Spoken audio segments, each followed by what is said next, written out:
Bom dia, queridos alunos do nosso curso técnico em informática. Estamos aqui novamente, eu, professor Rildo, junto a vocês, para dar início a mais uma aula nossa de análise e lógica de programação, para que a gente dê continuidade à nossa caminhada no mundo da linguagem C, a gente possa aprender um pouco mais sobre a linguagem C. Vou dando nesse início um pedido a vocês, vou pedindo que vocês utilizem o nosso chat, se você está aí na sala de aula, se você está direto do YouTube, utilize os nossos meios de comunicação, nosso chat, para caso você tenha alguma dúvida sobre qualquer coisa que eu fale aqui durante a nossa aula, você utilize o nosso chat para isso. Vou estar de olho nele aqui para poder responder a vocês. Então, dando continuidade ao nosso assunto, ao nosso tema, a linguagem de programação C, nós vimos na última aula a parte das funções de entrada e saída dentro da linguagem C. E hoje, dando continuidade a esse tema, nós vamos falar um pouco sobre a questão das funções de iteração. Funções de iteração são aquelas que mostram o caminho, são os possíveis caminhos dentro de um sistema. Aqueles caminhos você decide quando utilizar, quando fazer algo como um laço, quando eu devo repetir uma estrutura. Isso é muito comum mesmo dentro de sistemas, dentro de programas. Basta pensar da seguinte forma. Vamos pensar num site. Você entra em um site e nesse site, primeira a página que você vê é a página principal do seu site. Quando você está naquela página do site, você tem ali diversos caminhos possíveis que você poderá seguir, diversas outras páginas. Você clica em uma segunda página, vai para essa página, mas decide retornar para a página inicial. Daí a gente já começa a ver possíveis caminhos ali dentro desse site. Vamos pensar agora em um sistema. Em um sistema, por diversas vezes, é necessário fazer uma leitura, fazer uma ação por diversas vezes de forma repetitiva. Vamos pensar da seguinte coisa, você tem um formulário e nesse formulário você quer fazer uma busca por itens, uma busca por nomes, uma busca por alguma categoria, algo dentro desse formulário. Esse formulário pode fazer parte de um sistema ou pode fazer parte desse site que eu dei o exemplo agora há pouco.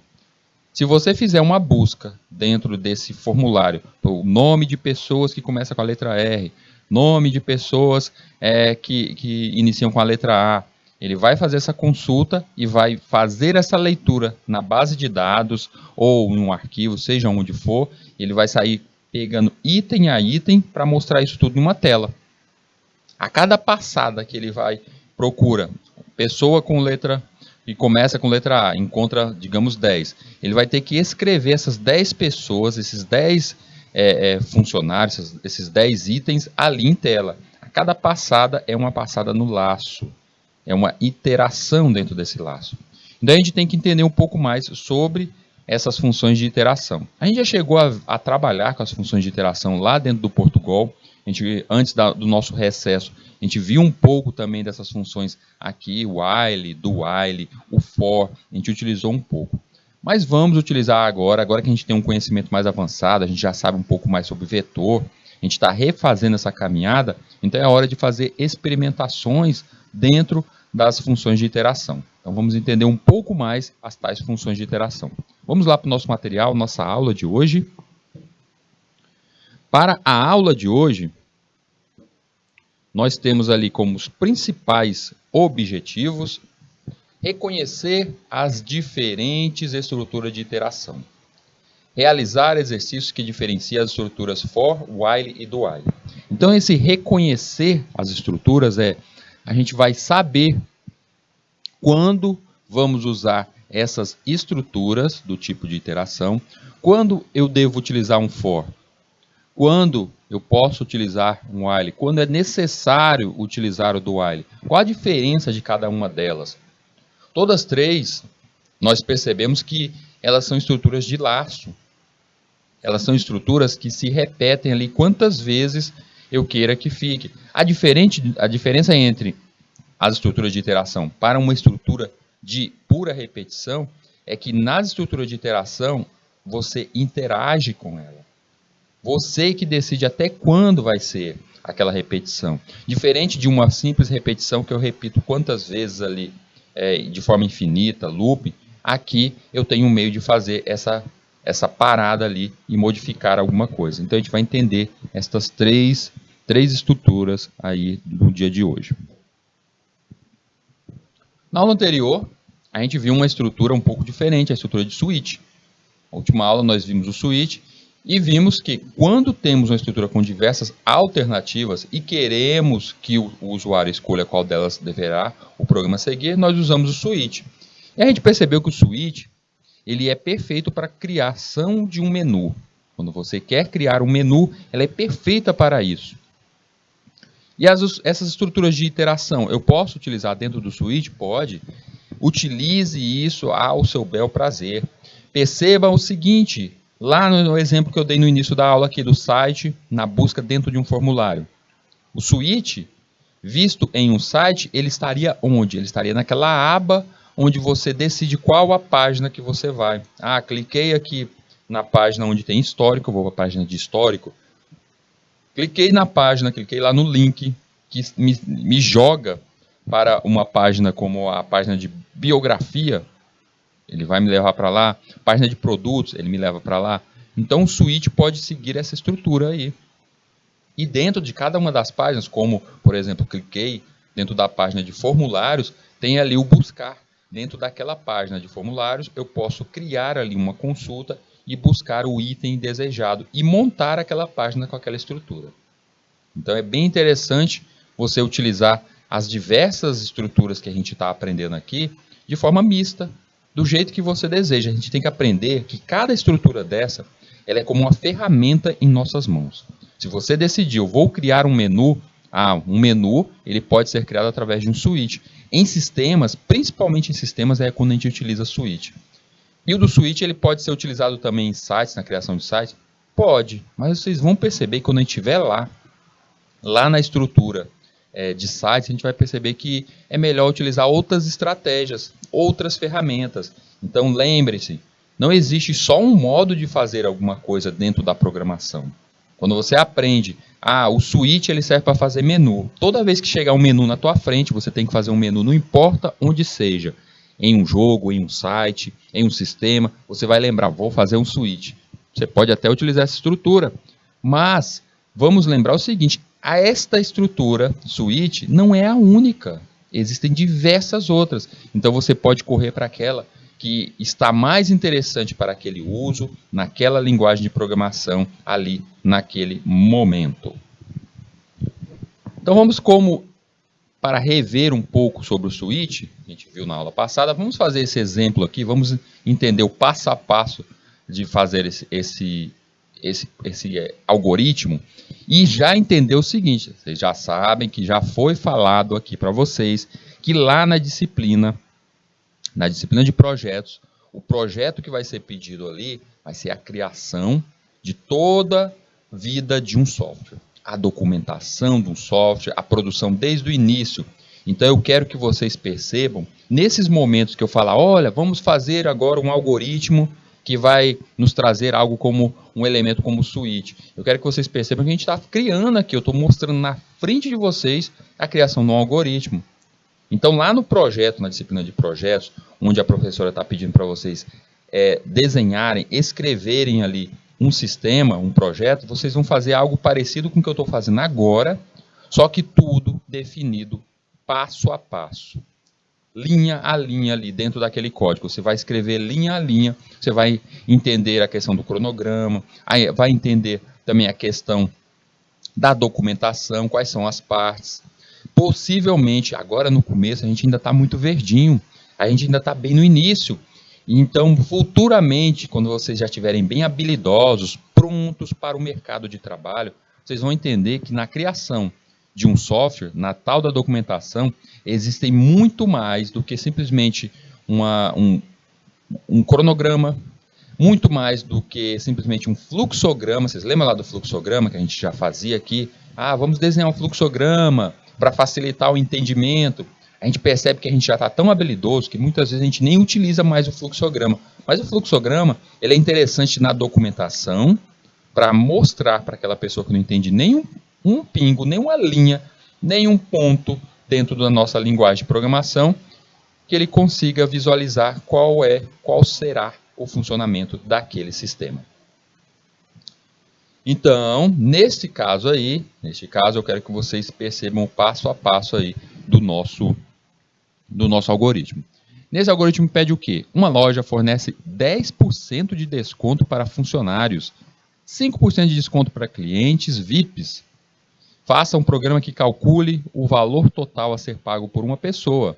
O programa deverá ler o valor total da compra efetuada e um código que identifique se o comprador é um cliente comum, ou seja, a pessoa ela entrou na loja, ela não é um cliente VIP, o funcionário, que vai ter esse desconto maior de 10%, e o cliente VIP, que vai ter esse desconto de 5%. Então, vamos pensar da seguinte forma. O que ele está pedindo aí?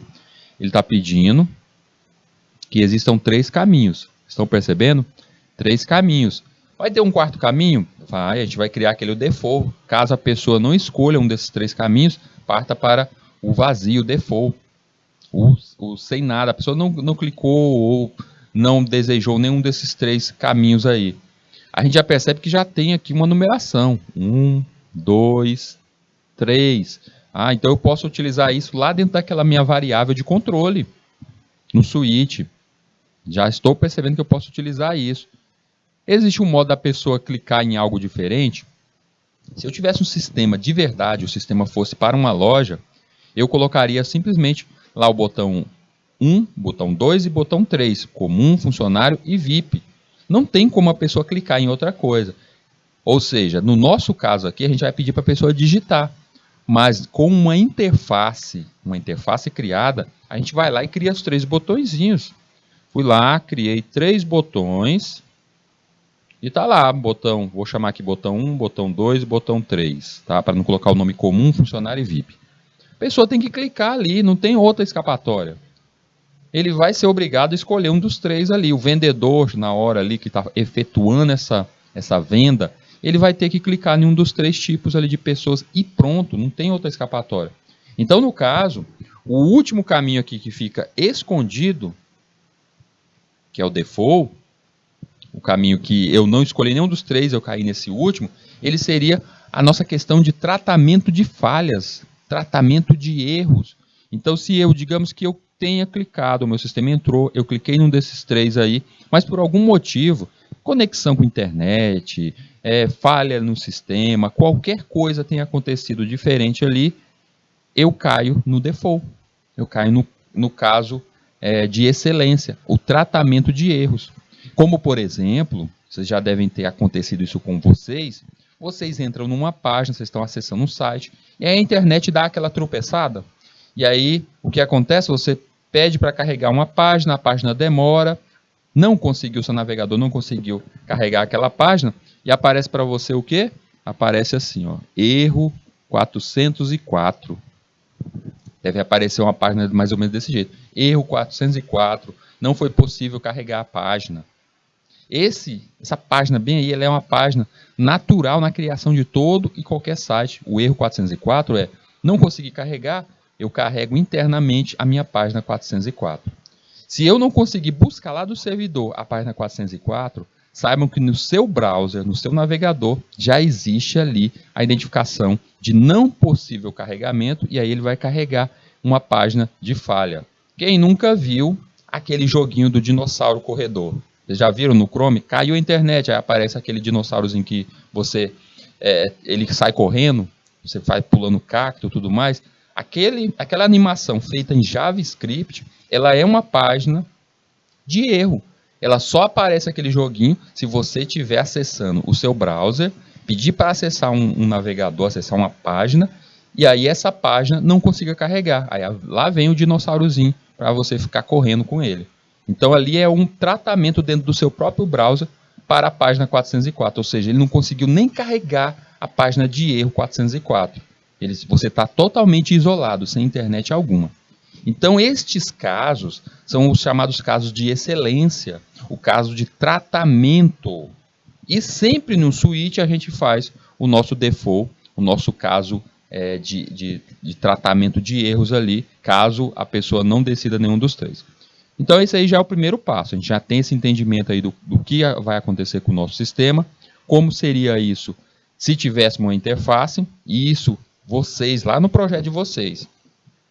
Professor, no meu projeto, eu decidi fazer algo que você já chegou a falar em outras aulas, algo como aquele programa para cadastro de livros dentro da biblioteca, um cadastro de usuário dentro da biblioteca. E aí eu já estou pensando na interface, na beleza. Eu ainda nem sei programar, mas eu já estou rabiscando aqui no meu caderninho como é que vai ser a interface. Perfeito, desse jeito que eu estou fazendo aqui na tela, ó, vocês estão vendo aí os 3 botões, tal, desse jeitinho, você começa a rabiscar. Eu não sei nem como é que cria um botão ainda, professor. Ainda não chegamos no ponto de criar botões, de colocar cores no nosso programa. Ainda não chegamos nesse ponto. Sei que um dia vamos chegar, mas ainda não chegamos. Mas você pode rabiscar. Você pode começar a fazer isso. E é isso que você deve fazer na sua documentação. Lá no início do projeto, quando você começar a desenhar, você primeiro decidiu qual é o programa. Vamos imaginar que esse programa que está na tela de vocês aqui agora, dessa loja aí, que tem esses 3 tipos de clientes aí, é o problema que você achou, é a problemática. Não, professor, é porque lá em casa a gente tem uma lojinha que a gente vende roupas. O meu pai tem uma lojinha que vende roupas e aí a gente não atende com sistema nenhum. Eu queria fazer um sisteminha para ele atender com o computador lá, fazer desse jeito aqui, ficar uma coisa mais chique, mais bonita. Pois perfeito, tá aí. É desse modo aqui que a gente vai criar esse programa. Essa é a problemática que você achou. E aí você começa a definir, começa a rabiscar as primeiras páginas, os primeiros rascunhos ali do teu programa, do teu sistema. E isso é a geração do projeto. Isso é o desenvolvimento da documentação do teu programa. Então levem isso também lá para a disciplina de projetos. Comecem a ver isso lá na disciplina de projetos, vocês vão utilizar bastante disso. Bora ver como é que ficou esse passo a passo desse nosso programa. No programa, na criação desse algoritmo, como foi a estrutura que a gente criou para definir esse nosso suíte, esse nosso programa que vai atender esses clientes desse modo. Inicialmente eu fui ali, criei as nossas bibliotecas, chamei a biblioteca locale.h, gosto muito da biblioteca locale. Vocês já sabem que essa biblioteca ela serve para quê? Ela serve para que você utilize caracteres especiais dentro do seu sistema, dentro do seu programa. Por enquanto, essa telinha que aparece, essa telinha preta, ela não é bem interessante. Você fazer um sistema desse jeito, vender, não dá, não tem condição. Mas futuramente, quando vocês estiverem trabalhando com a interface, vocês não vão querer que apareça erros dentro do seu português. Você quer colocar dentro do seu português falha, letras estranhas. Você quer colocar dentro do seu sistema algo como a pessoa tem ali que escrever algo como a palavra código. O código tem o acento agudo. Você quer que não apareça o acento agudo, apareça algo estranho ali. De jeito nenhum. Eu quero meu programa perfeito. Então, a Locale, que está ali na segunda linha, ela vai lhe ajudar para isso. Vem ali na terceira linha a função main, que a gente sabe que ela serve para iniciar o nosso programa. Professor, essa função main ela é meio estranha. Tem vez que ela aparece com um int, int, um int, mostrando que ela é do tipo inteiro antes dela. Tem vez que ela aparece dentro desses parênteses aí, um nome void. Eu já cheguei a ver dentro do parênteses da main um void. Por que eu encontro alguns programas desse modo, professor? Isso já foi falado em aulas anteriores. No int, o int que eu coloco, o tipo dela, isso está definindo que a função main, ela recebe, ela por ser uma função, ela está aguardando o recebimento, o retorno de algum valor. Ela espera que seja 0 ou 1. Isso definido ali pelo nosso código. Ela espera isso. Então, se ela espera um valor de 0 ou 1, ela é do tipo inteiro. Então, naturalmente, a função main ela é do tipo inteiro. Então, quando alguém coloca int main, ele está dizendo que ela é do tipo inteiro. E quando eu não coloco int, ela está escondidinha, mas o programa, o teu sistema, as bibliotecas naturais do teu sistema, quando chama main, ali dentro da std.io, a primeira biblioteca ali que a gente está chamando, quando eu chamo a nossa função main, ele já sabe que ela é do tipo int. Automaticamente ele já sabe que ela é do tipo int. Então, você pode colocar o int ou não. Se não colocar, o máximo que vai acontecer é que o seu compilador pode mostrar lá um alerta, dizendo, olha, está faltando o nome int ali. Eu sei que é int, mas está faltando.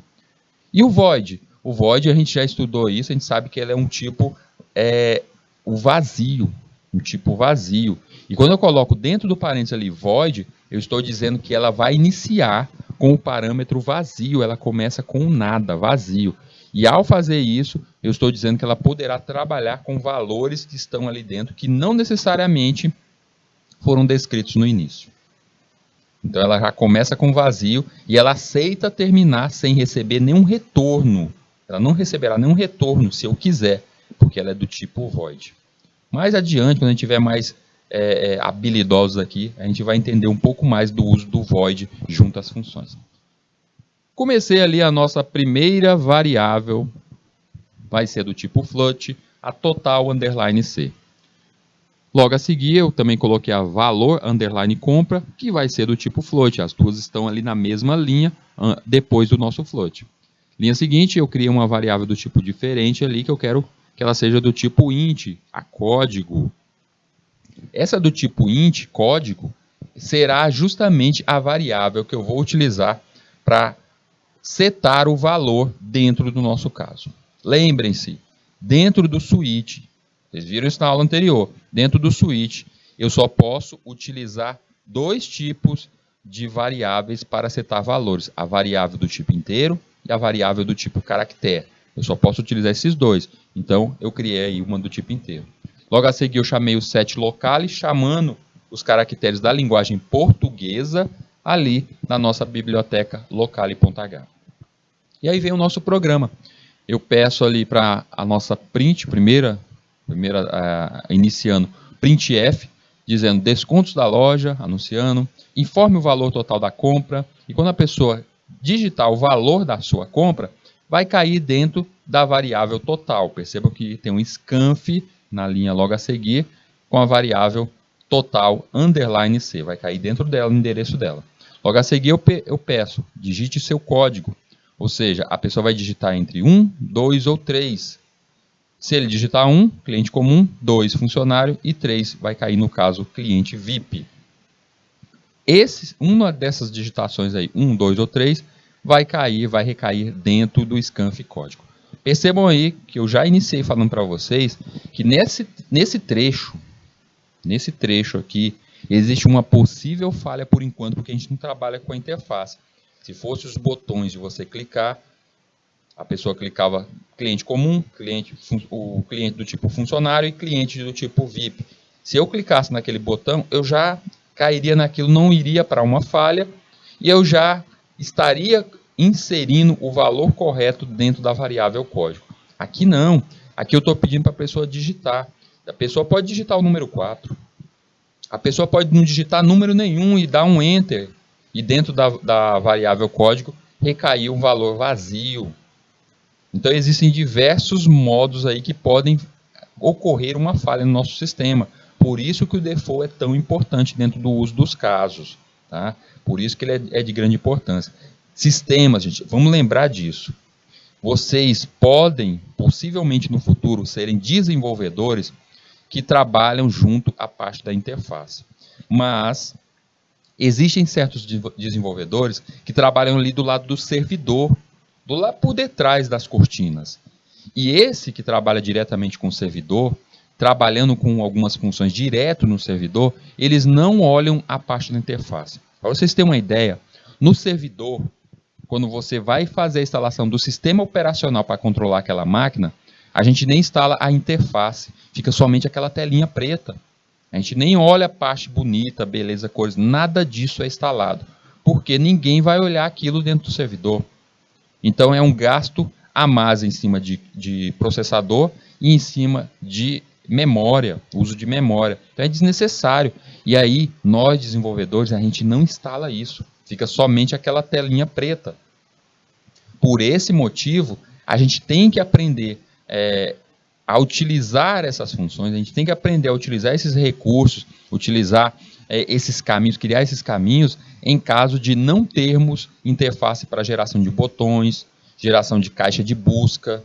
A gente não vai ter isso, então é necessário aprender isso. Na aula de amanhã, para vocês terem uma ideia, a gente vai aprender diversas funções que são utilizadas dentro da linguagem C. E essas funções, inicialmente podem parecer até bobinhas, mas vocês vão perceber que no futuro, quando vocês estiverem trabalhando diretamente dentro de servidores, sem interface gráfica, trabalhando com o Linux, principalmente o Linux, vocês vão lembrar dessas funções. Vocês vão ser obrigados a utilizar essas funções para trabalhar diretamente com script. O script ele é executado tudo por detrás da cortina, tudo na parte do back-end. Então a gente necessita aprender essas tais funções aí para usar no nosso dia a dia, em nossa busca. Então aqui, no nosso caso, a gente viu que você digita, o cliente vai digitar 1, 2 ou 3, e isso vai recair dentro da nossa variável código. A seguir, a gente tem que criar o nosso switch. A segunda parte do código é o nosso switch. A gente já sabe que código vai receber 1, 2 ou 3. O switch, como o switch deve ser feito? Você coloca o nomezinho switch chamando a função. Abre e fecha parênteses, switch. Dentro do parênteses do switch, no nomezinho da função switch, você coloca a variável que está recebendo o valor. Então, por isso que essa é a variável de controle. Essa variável de controle é a que recebe o valor que vai fazer essa alteração. Se eu tivesse utilizado uma variável do tipo caractere e ela recebesse uma letrinha, como por exemplo, digite M para masculino e F para feminino. A pessoa digitaria o M, esse M estaria na função, então tem que ter dentro da variável, então essa variável obrigatoriamente tem que ser do tipo caractere. E aí o switch leria essa variável e em cada um dos casos ele faria a comparação. Ele olha ali case e à frente do nome case vai ter o valor esperado que estiver dentro daquela variável. Um dos valores esperados. Então, se eu estivesse criando um sistema para masculino e feminino, eu colocaria case M e o segundo caso seria case F. E eu poderia criar até mais, se eu quisesse fazer o caso de um sistema que não fosse só masculino e feminino, não fosse binário, quisesse mais, eu poderia fazer ali as várias experimentações ali. Lembrando que no caso de utilização de caracteres, palavrinhas, existe uma grande diferença de você digitar o M maiúsculo e o M minúsculo. Então, quando a pessoa digita isso, é feita a comparação ali. Então, a gente tem que fazer até esse tipo de tratamento se você for trabalhar com caracteres dentro do switch. Cuidado com isso, viu? Lembre-se disso. Então, eu venho ali com o case 1. Se por acaso a pessoa digitou 1 e esse 1 recaiu dentro da variável código, ela vai ser comparada com esse case 1, esse valor 1, e aí ele vai entrar dentro desse case, mostrando ali printf, o valor total a ser pago, e ele vai trazer o valor daquela variável, o valor que está dentro de total, underline C.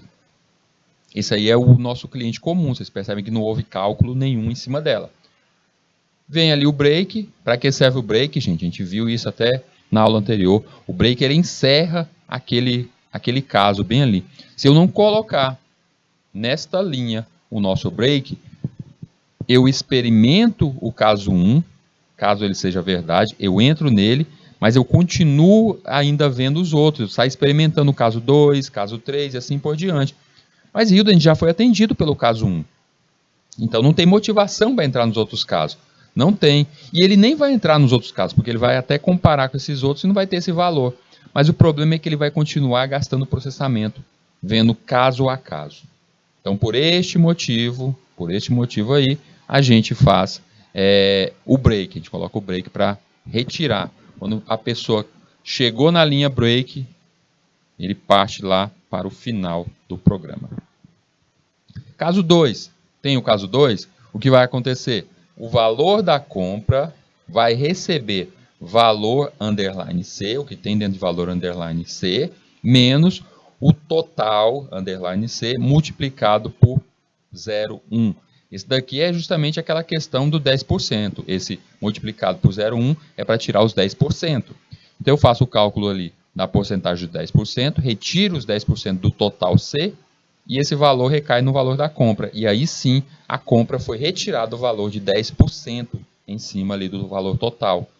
E aí é mostrado em tela o valor da compra sem retirado com esse desconto de 10%.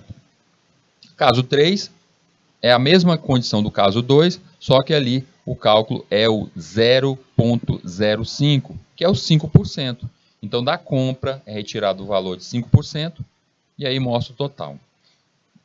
Vai ser mostrado o valor dessa compra e caso a pessoa não clique no 1, não digite 1, 2 ou 3, vai cair aqui no nosso caso default, onde vai mostrar opção inválida. Neste caso aqui mostra a opção inválida e o sistema segue a vida. Seria interessante aqui até fazer uma repetição, não é isso? Retornar. Se a pessoa não digitou o valor correto, 1, 2 ou 3, eu deveria voltar para o menu, lá para a primeira tela, para perguntar de novo. Bora, digita isso, você não digitou 1, 2 ou 3. Aí a pessoa digita 4. Voltava de novo para a tela do menu falando, ei, tem que digitar 1, 2 ou 3, você está errando. Então o default ali deveria ter uma estrutura de iteração, que é a aula de hoje. A gente tem que ter algo ali com a estrutura para retornar para esse início, caso aconteça alguma falha. A gente faz esse tratamento aí. Outra coisa interessante dentro do switch é que se caso eu quisesse, além de mostrar o valor da compra após o desconto, e se eu quisesse mostrar até mesmo quanto que foi o valor do desconto, por exemplo, 10%, a compra eu comprei um item de R$100, 10% de R$100 é R$10. Então, nesse caso, deveria mostrar o seu desconto de 10%, o que foi retirado da sua compra foi de R$10. Se eu quisesse que mostrasse todas essas informações, como a geração de uma nota fiscal, vocês já repararam na nota fiscal como está tudo detalhado? Se eu quisesse fazer isso nesse sistema que gerasse essa nota fiscal, então eu deveria fazer esse tratamento dentro de cada um dos casos. Dentro de cada momento desse caso aí, eu deveria fazer esse tratamento total. Então tá aí o programa completo do lado direito. E a gente vê os 3 momentos ali. No primeiro, eu digitei 1 e ele vai mostrar ali, ó. Ele pediu primeiro, informa o total da compra. Eu fiz uma compra de R$1.500. Escolhi que eu sou um cliente comum. O vendedor marcou lá cliente comum. E mostra ali no final do programa o valor total a ser pago é R$1.500, ou seja, não tive desconto algum. Já na tela 2, é mostrado ali que foi digitado o valor 2, que recaiu dentro daquela variável, a nossa variável código, e aí ele entra no caso 2, e aí mostrará ali já com desconto, o valor total a ser pago será 1.350. Ele não mostra que 1.350 eu tive um desconto ali, não fala quanto que foi o meu desconto, ele não me deu essa informação.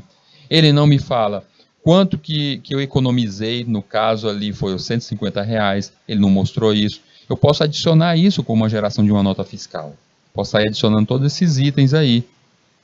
E no último exemplo, eu digitei o 3, e aí mostra ali o valor total a ser pago foi de 1.425. Da mesma forma, foram 5% aí, mas ele não mostra em tela quanto que foi o valor do desconto, que foi de 5%, e não mostra também o valor total. Nesse caso aí, a gente poderia fazer esse tratamento a mais. Professor, eu já vi lojas aí, por exemplo, no sistemas que tem aí algumas lojas, tipo o próprio sistema do Paraíba, uma grande loja como essa, quando você vai efetuar uma compra, você vê uma tela muito próxima, um sistema muito simples, bem próximo a essa, como esse sistema aqui que vocês estão vendo na tela, onde tem ali cliente comum, cliente funcionário, tudo desse jeito, bem simplesinho. Por quê? Porque muitas lojas ainda têm alguns sistemas que foram feitos há muito tempo, como é o caso do Paraíba. O sistema deles é muito simples, é interligado, eles avançaram nesse nível, sim, mas é a tela ainda inicial dos primeiros sistemas. Tá? Então, ainda tem campo ainda para a criação desse tipo de sistema. Existem até linguagens específicas para fazer esse tipo de sistema. Bora um outro aqui, cria um algoritmo que imprima o gênero de uma pessoa utilizando um dos caracteres M ou F. E aí, nesse caso aqui, eu falei para vocês, então é M ou F, então vai ser caractere. A nossa variável de controle vai trabalhar com caractere. Vamos ver como é que isso fica e se tem realmente algum problema aí a ser gerado. Iniciei, coloquei ali nossas bibliotecas básicas, coloquei a Locale porque eu já disse que eu gosto dela, para não ter questão ali, quando eu chamo gênero masculino, tem ali o acento circunflexo, eu quero que ele apareça, eu quero tudo isso. Vem na linha 3 o main, iniciando o nosso programa. Linha 5 tem a nossa variável ali, que vai ser a variável de controle, a char, gênero, chamei ela de gênero, e vocês percebem que ela é do tipo caractere. Linha 6, eu estou utilizando o comando set locale para utilizar a nossa biblioteca locale. Linha 8, vem o primeiro pedido, entre com uma letra M ou F. O que a pessoa digitar vai cair dentro da variável gênero, ali na linha 9.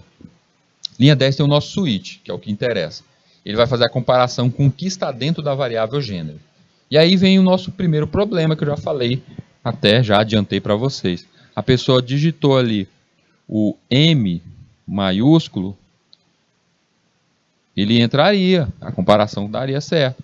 Mas se a pessoa digitar ali um M minúsculo, aí não daria certo.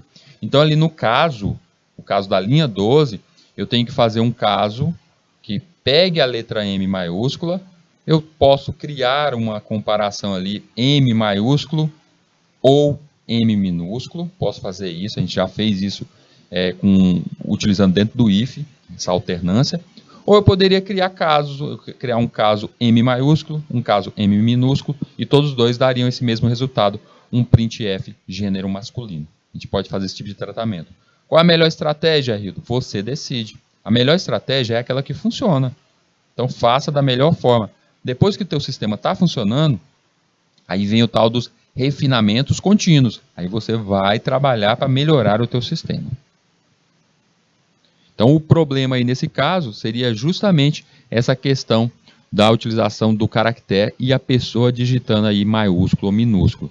Outro ponto que a gente tem que lembrar, lembre-se disso, quando você está trabalhando com uma variável de controle no switch e essa variável de controle é do tipo caractere, cuidado. Lá na linha 12 eu estou chamando o primeiro caso. Perceba que eu estou chamando ali a comparação, eu coloquei aspas e o M dentro das aspas. Porque caractere deverá ser tratado sempre dentro de aspas. O valor de caracteres sempre estará dentro de aspas. Então, por esse motivo, não devemos esquecer aí as aspas, tá? Sempre coloquem as aspas em cada um dos casos, para essa comparação, se for do tipo de caractere, diferente do inteiro que não. Estrutura de repetição. Os laços de repetição permitem que um conjunto de instruções sejam repetidos até que uma condição seja encontrada. A linguagem C suporta os mesmos tipos de laços que outras linguagens estruturadas modernas. Os laços em C são o for, o while e o do while. Eles são estruturas de repetição. Eles são vistos como estruturas de repetição, mas a gente vai trabalhar com a interação em cima deles. Ou seja, são estruturas que se repetem, mas que a gente pode paralisá-las, a gente pode colocar comandos nela para fazer uma possível interação.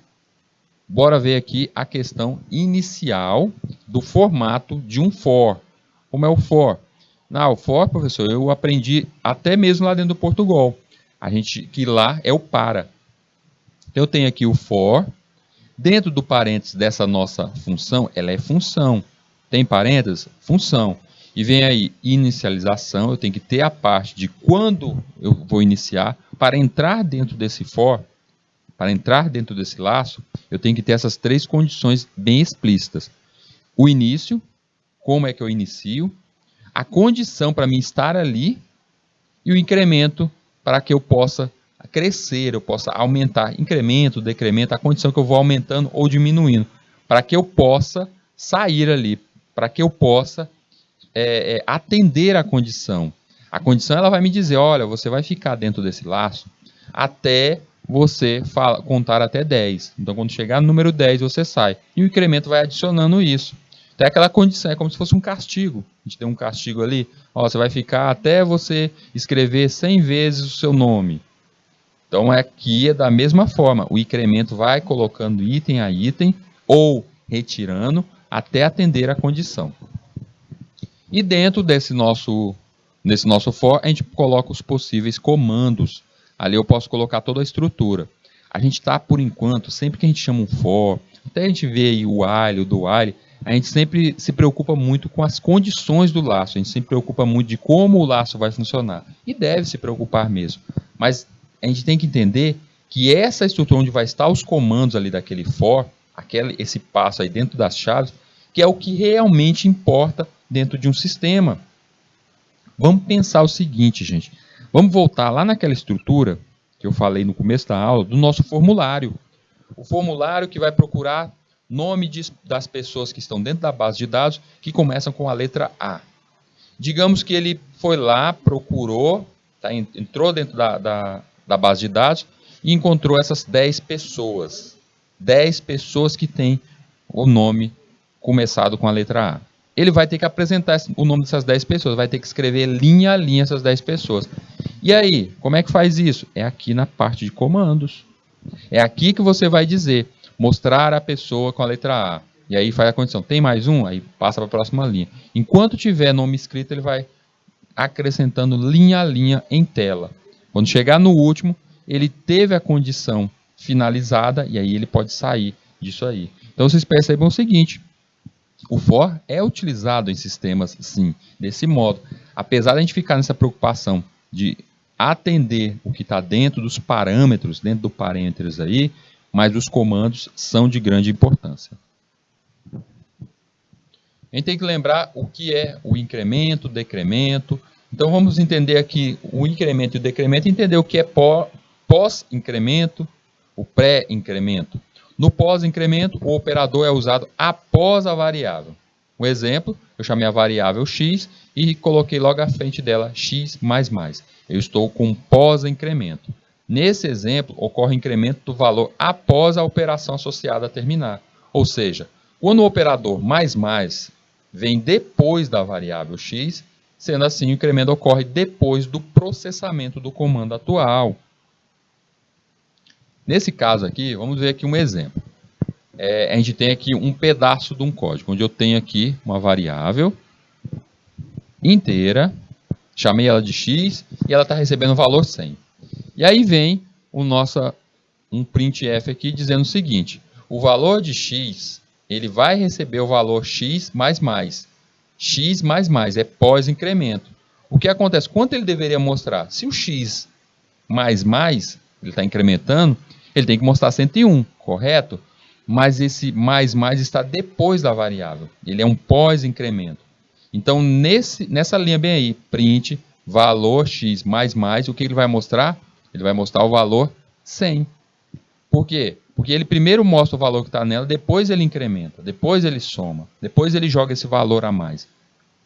Tanto que na linha seguinte, se eu chamar de novo printf, valor de x, para mostrar quem é que está dentro do x, ele vai mostrar 101. Essas duas linhas estão contínuas dentro do mesmo programa e estou ali apresentando os valores de x. Mas na primeira linha, eu chamei x++. Então ele vai mostrar 100 e depois 101. Isso ocorre porque no pós-incremento a variável é incrementada depois de usada. Ou seja, o primeiro comando printf imprimiu o valor e somente depois a variável incrementou. Logo, só é possível ver a atualização do valor na próxima linha de código, ou seja, no segundo print. Isso quer dizer o quê? No nosso laço, quando eu incremento um valor, eu digo que x vai receber mais 1, quando eu apresento em tela, eu apresento o primeiro valor. Digamos aqui, eu vou colocar aqui do lado aqui, ó, x, eu vou colocar aqui um x recebendo o valor 1. E aí ele vai entrar no laço. Quando ele entra naquele laço, naquele for, quando ele entra naquele for, o que acontece? Ele vai apresentar primeiro um 1. Ele vai apresentar o valor 1. Mas o x está recebendo aqui, ó, mais. Está recebendo mais. O que vai acontecer? Ele vai apresentar o 1. Quando ele voltar no laço de novo, quando ele estiver passando a segunda vez no laço, é que ele vai apresentar o valor 2. Ele vai receber mais 1. Mas quando ele estiver apresentando o valor 2, ele já está ali com um engatilhado x++ para receber mais um valor. Então ele vai ter 3. Dentro daquele mesmo laço ele vai estar valendo 3. Mas ele tem que apresentar, porque ele é pós-incremento, aquele valor antes do valor ser adicionado na conta. E o pré-incremento? No pré-incremento eu coloco o mais antes da variável. Pré-incremento eu coloco antes, então eu coloco ali mais x. Então, cuidado, gente, tem essa grande diferença aí. Se eu colocar x e mais x, existe uma diferença. Isso causa um efeito no seu programa, no seu algoritmo. Então, nesse caso, o incremento ocorre antes do processamento do comando atual, ou seja, quando o operador mais vem na frente da variável, incrementa primeiro e depois faz o resto do processamento da instrução. Logo, aparece o valor da variável já incrementada de forma imediata. Quer que quando receba o valor 1 já mostre em tela? Então, é um pré-incremento. Portanto, temos que, se o valor atual de x era 101, ao usar o pré-incremento, a variável é atualizada de imediato e depois é usada exibindo o valor já atualizado anteriormente. Então, nesse caso aqui, vamos dizer que esse x está com o valor 101. E eu vou lá no printf e chamo nessa linha x ó, x é para mostrar o valor. Quanto é que vai mostrar? Vai mostrar de cara, vai mostrar 102. Por quê? Porque eu estou dizendo para apresentar logo aquele valor. Apresente aquele valor executado. Onde isso é muito utilizado, gente? Em programas bancários. Você está lá no aplicativo do banco, vai fazer um Pix, vai enviar um dinheiro para alguém. Quando você envia aquele valor, já mostra atualizado o valor da tua conta, sem aquela quantia que você enviou. Quando você recebe algum valor, também acontece essa mesma situação. Quando você paga um boleto pelo seu internet banking, o valor já é retirado da sua conta ali, naquele momento, porque é justamente a utilização ali do pré-incremento. Um programinha aqui completo aqui mostrando o pós-incremento, o pré-incremento aqui de cada um. Tem aqui na direita aqui, eu tenho aqui o resultado, onde em cada linha acontece aqui os itens. Primeira linha, eu coloquei a minha biblioteca stdio. Segunda linha, eu iniciei a função main. E na quarta linha, eu tenho ali o x, eu comecei duas variáveis, eu criei a variável x e uma variável y, porque eu quero trabalhar com o incremento e o decremento dentro desse programa. E aí o que eu faço? Na primeira parte ali, onde eu estou colocando o pós-incremento, é justamente o item que eu estava falando agora há pouco. Eu tenho ali o valor de x, na mesma linha do pós-incremento, e aí eu coloco x mais. Ele vai mostrar primeiro o valor que está na linha 4, 100. Já na linha seguinte, quando eu coloco pós-incremento, aí sim, ele vai, na linha seguinte, ele já foi executado o incremento, aí ele mostra o 101. A partir da linha 11, é o pré-incremento. Da mesma forma, mais. Se eu coloco mais, ele vai mostrar ali, o mais x, ele vai mostrar o valor que tem dentro da variável, mas já incrementado aquele valor adicionado. E aí a mesma coisa acontece no decremento. Se eu coloco menos na frente, só depois do processamento ele retira o valor, e se eu coloco menos anterior à variável, ele vai ser retirado quanto a isso.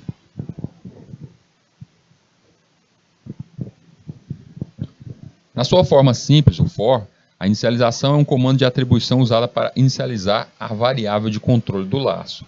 A condição é usualmente uma expressão relacional que determina quando o laço terminará pelo teste da variável de controle do laço contra algum valor.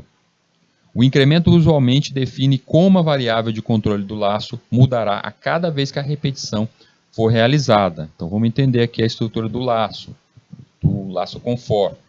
Nesse nosso exemplo aqui, eu tenho um exemplo da seguinte forma. Eu quero que faça uma contagem que mostre em tela o valor de 1 a 100.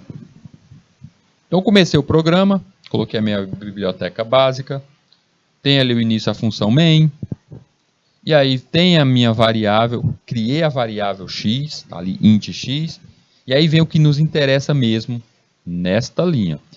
O for, onde ele tem ali, como é que ele vai inicializar? Tem ali for recebendo 1, então ele é inicializado com 1. Porque eu quero que a contagem seja de 1 a 100. Então, a condição inicial é inicializar. Ele vai inicializar com 1.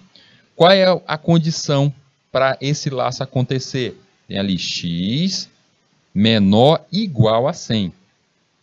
Então, enquanto essa condição ela ainda não for dada como verdadeira, ela não for resolvida, eu tenho que continuar repetindo esse laço.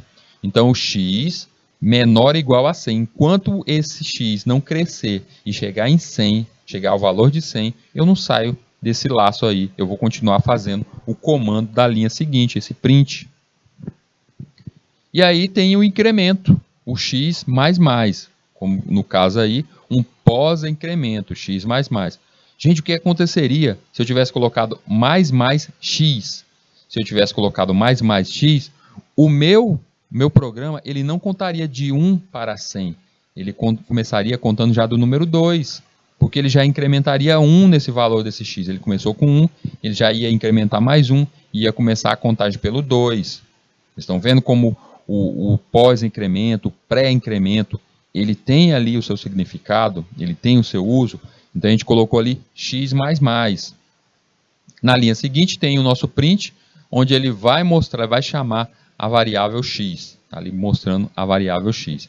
E assim ele vai passar esse laço enquanto for crescendo, a cada passada ele vai crescendo um valor e mostrando 1, 2, 3, até chegar o total de 100. Quando ele chegar no valor de 100, a condição ali que nós temos dentro da estrutura, que o x menor ou igual a 100, vai ser atendida, e aí ele pode sair e encerrar o programa. Vou deixar ele ali no canto superior enquanto a gente vai explicando. Neste programa, x é inicializado em 1, desde que x seja menor ou igual a 100. A função printf, que a gente vai chamar ali de comandos, é chamada. Depois que a função printf retorna, x é incrementado em 1 e é testado para ver se é menor ou igual a 100. Então esse processo vai se repetindo, vez a vez, até chegar o valor final de 100. Então x é a variável de controle do laço, que é modificada e verificada a cada vez que o laço é executado. Então a gente deve sempre prestar atenção na tal variável de controle. Criar uma variável de controle ali. Sempre, eu vejo em muitos programas por aí, muitos sistemas, quando vai se usar o for, utiliza muito a variável de controle, chama uma variável i, e essa variável, por estar dentro daquele for, ela é uma variável local. Mas cuidado, se você utilizar um segundo for ali, se eu colocasse um segundo for, ele já chamou a variável x. Se eu chamasse um segundo for, também dentro da estrutura daquele main desse programa, a variável x já estava suja, já foi utilizada. Então cuidado com isso. Você deverá criar uma nova variável de controle. O laço for nem sempre precisa executar de maneira crescente. Um laço negativo é criado pelo decremento. Eu também posso fazer um decremento, o x menos menos, em vez do incremento x mais mais da variável de controle.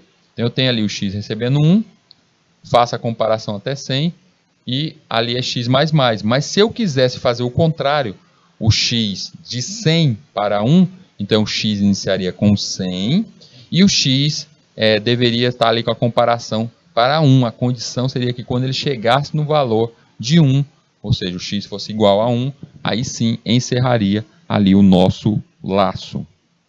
Desse modo, tem aqui o nosso x recebendo 100, e aí eu digo que o x maior do que 0. Eu coloquei maior do que 0. Poderia colocar x igual a 1, poderia também. X menor ou igual a 1, também aceitaria. A intenção é que quando chegar no valor de 1, ou seja, a contagem final chegou no valor de 1, aí ele vai sair desse nosso laço, bem aí. Ele vai encerrar o nosso laço. Porém, você não está restrito a incrementar ou decrementar a variável de controle do laço. Você pode mudar essa variável de maneira que desejar. Por exemplo, este laço imprime os números de 0 a 100 de 5 em 5. Olha só o que eu fiz aqui. A nossa estrutura desse nosso programa é idêntica ao anterior, então não precisa explicar o inicial dele. Tem a variável x e tudo mais. O que interessa para a gente é o for aqui, o nosso laço. Eu tenho ali o x iniciando com 0, porque eu quero uma contagem de 0 a 100 de 5 em 5. Então o primeiro número que vai ser apresentado na tela vai ser o número 0. E depois deverá ser 5, 10 e assim por diante. A condição para eu continuar ali é que o x seja menor ou igual a 100. Porque então, nesse caso, eu quero que seja contado de 5 em 5 até chegar ao 100. De 0 a 100. E aí, o final, o incremento, ao invés de eu incrementar x mais mais, eu estou colocando ali que o x vai receber x mais 5. Então ele sai contabilizando de 5 em 5. Ele sai mudando ali de 5 em 5. O incremento dele será de 5 em 5. E assim eu farei a contagem em tela de 5 em 5. Usando-se um bloco de código, é possível que um for repita múltiplos comandos, como mostrado nesse exemplo aqui que a gente vê a partir dessa parte de baixo aqui, que imprime o quadrado dos números de 0 a 99. Olha o que eu estou querendo aqui, o que eu estou pedindo aqui. Eu venho meu for, desse modo aqui, o meu for não vai utilizar a variável x, nesse caso eu chamei ela de i, o nome que você quiser. A gente pode chamar de qualquer letrinha, o nome que você quiser. Normalmente essa variável de controle, ela não precisa ter um nome definido. Eu sempre falo, olha, batize sua variável com um nome que corresponda ao que ela é. Mas nesse caso aqui, ela vai ser utilizada só nessa linha. Então, nem precisa ter esse cuidado a mais com ela. Eu tenho ali a variável i, que ela tem como início com o valor de 100. Depois eu digo que o i tem que ser menor do que 100 e o i vai mais, ou seja, ele vai crescer ali a partir de 100. Então esse valor de i ali vai ser mostrado. E por último ali eu tenho um printf mostrando o quadrado de cada um deles. O i multiplicado por i. Ou seja, a cada passada ele vai ver aquele valor e sai multiplicando o quadrado, que o quadrado de um número é a multiplicação dele por ele mesmo. Então eu utilizei a estratégia também de mostrar o quadrado de todos os números sendo contabilizado ali de 0 a 99. A discussão mencionada descreve a função mais comum do laço for. Entretanto, muitas variações são permitidas, o que aumenta o seu poder, flexibilidade e aplicabilidade em certas situações dentro da programação. Uma das variáveis mais comuns é o uso de duas ou mais variáveis de controle de laço. Aqui nesse exemplo a gente tem a utilização de duas variáveis de controle, gente. Duas variáveis de controle. Então eu tenho aqui o for e dentro dela eu tenho duas condições para duas variáveis de controle. Então, duas variáveis vão ser incrementadas e os valores vão aumentar, fazendo as duas variáveis funcionarem ali ao mesmo tempo. Turminha, vamos dar aquela nossa pausa de 3 minutinhos e aí a gente já retorna.